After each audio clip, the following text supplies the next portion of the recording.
one of the things I got criticized for was I voted against the budget. We went through a budget process starting, I think it was in October 2024. And so we went through that. And there was a number of things in there. I had a real problem with the projections for resales. Now, what a resale is house closings. And at that time, it was like 3,700. It's been increased, I believe it's 4,200. And of that, 75% of that amount goes to our reserves. And they had projected for 2024 125 closings or resales. And I talked to the realtors, and they said it's going to be closer to 100.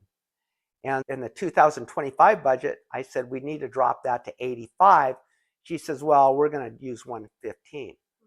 That was Karen and Ursula. So anyway, the 2024 results were released for year end. We had 100 resales. Not 125 like they projected, because they said we have to project it based on a 6-year average.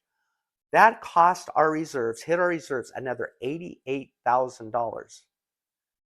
And they just kind of blew by it in the meeting. It's one of the things I brought up to Ursula in that email I sent to her. So now we're projected 115 for 2025. It's going to be somewhere between 85, 100. So we're going to end up costing our reserves again. So that's one thing I pushed in the budget meetings. And nobody would even interact with me on it other than Ursula and Karen saying that wasn't accurate. But then I wanted the reserve study. It wasn't done. Per our policy, we are supposed to have a draft of that reserve study by August 1st of the year. Here we are it was at time November, I still didn't have a copy. The road study that was supposed to be done by Michael updated. I didn't have a copy of it at the time we approved the budget. And then to me, the big one was payroll. And I'm not interested in individual salaries. I try to make a point of that.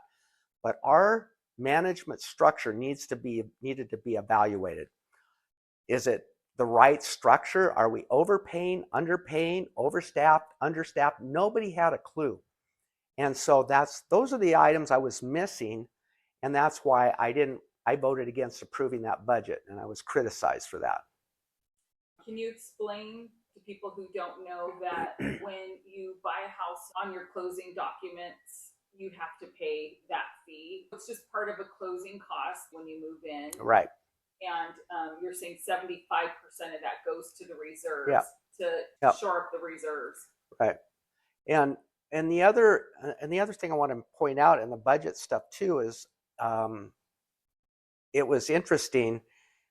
I brought up this rental thing. It was a topic, and the reason it ever came up is I did some research. I was looking for ways not only to reduce our expenses but revenues, and I checked with some other HOAs that had similar amenities, and what they were doing was charging landlords an extra $50 per month for the renter to be able to use the facilities. So that's $600 a year.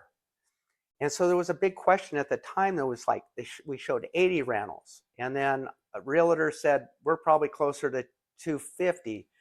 Anyway, I don't know. Now they settled somewhere close to upper 90. So even if we're at 100, let's say, at $600 a year, that's $60,000 of income that we could bring in. 60,000 there, revenue, that's a big chunk. And that's what I'm being criticized for. I'm trying to do what's best for the community to hopefully keep our HOA fees lower.